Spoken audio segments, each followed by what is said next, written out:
अॼु पाण सिंधी ॿोली ते तहक़ीक़ कंदड़ माहिर डॉक्टर ग़ुलाम अली अलाना बाबति ॻाल्हि ॿोल कंदासीं।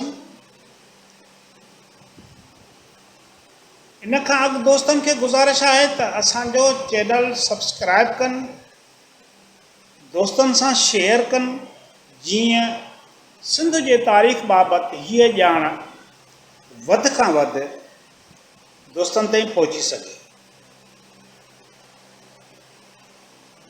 सिंध सां वास्तो रखंदड़ डॉक्टर ग़ुलाम अली अलाना सिंधी ॿोलीअ ते तहक़ीक़ कंदड़ माहिरनि जी अॻी सिफ़ में शामिल रहियो। पाण 15 मार्च 1930 में सिंध जे जाती शहर भरिसां ॻोठ तड़ख्वाजा में जनम वरितो। हिन इब्तिदाई तइलीम पंहिंजे ॻोठ मां हासिल करण बैदि सिंध यूनिवर्सिटी मां 1953 में सिंधी ॿोली ऐं अदब में BA ऑनर्स कई, जंहिं बैदि साॻी यूनिवर्सिटी मां 1955 में सिंधी इल्म ऐं अदब में MA जी डिग्री हासिल कई। पाण सिंध यूनिवर्सिटी मां सिंधी अदब ऐं सिंधी ॿोली जे मौज़ूअ ते डॉक्टरेट जी डिग्री हासिल कई। डॉक्टर अलाना इल्म लिसानियात ऐं इल्म सूतियात में लंडन यूनिवर्सिटी मां 1963 में MA कई। पाण सॼी उमिरि तदरीस ऐं तहक़ीक़ में गुज़ारे छॾी। खेसि शुरूअ में training college for man Hyderabad में 1952 धारे उस्ताद मुक़ररु कयो वियो। बाद में 1954 में पहिरियां गवर्नमेंट हाई स्कूल ठटे ऐं पोइ सिटी कॉलेज हैदराबाद में लेक्चरार मुक़ररु कयो वियो, जिते हुन 26 जनवरी 1958 ताईं ख़िदमतूं सर अंजाम ॾिनियूं।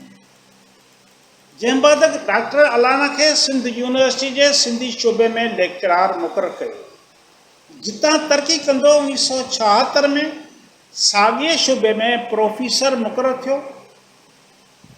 पाण जुलाई 1963 ईस्वी में इंस्टीट्यूट ऑफ सिंधोलॉजी जो असिस्टेंट डायरेक्टर मुक़ररु कयो, जंहिं बैदि 6 जनवरी 1981 खां 9 सेप्टेंबर 1981 ताईं सिंध यूनिवर्सिटी जे आर्ट्स फैकल्टी जो डैन थी रहियो।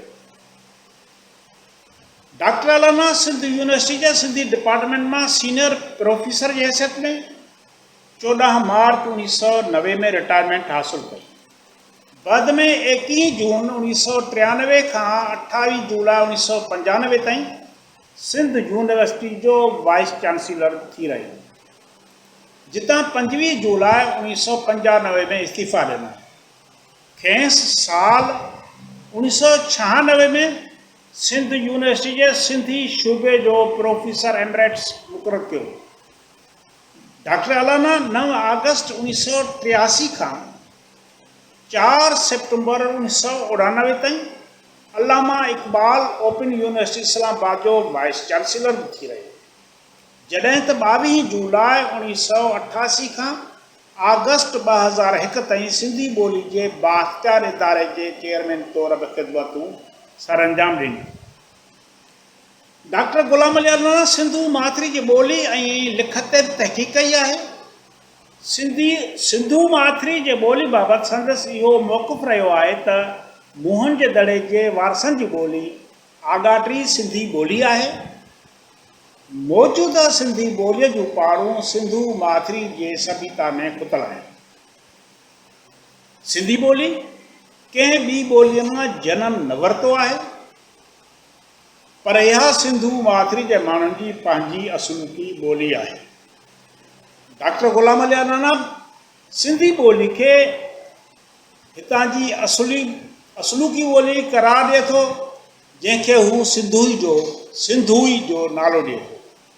डॉक्टर अलाना जे सिंधी ॿोली बाबति इहा राय आहे त जीअं त 5000 साल पुराणे सिंधी कल्चर ऐं सभ्यता जो तसलसुल अॼु बि सिंध में मौजूदु आहे, त ॿोलीअ में बि साॻियो तसलसुल हूंदो। इन करे ज़रूरी आहे त सिंधू सभ्यता जे वारसनि जे इन ॿोली ऐं लिखतुनि खे इन पस मंज़र में पढ़णु घुरिजे। पाण केतिरा ई किताब तहरीर कया, केतिरा ई मक़ाला लिखिया, जिन में कुछ किताब हिते पाण ज़िक्र ठाणियूं था, जिन में सिंधी सूर तख्ती, सिंधी नसर जी तारीख़, सिंधी सूतियात, सिंधी ज़बान जी बुनियादी लुगत, सिंधी ॿोली जो बुणबुनियाद, सिंध जी लिसानी जाग्राफ़ी, सिंधी ॿोलीअ जो इतिहास, सिंधी ॿोलीअ जी इर्तिक़ा शामिल आहिनि। महिरबानी।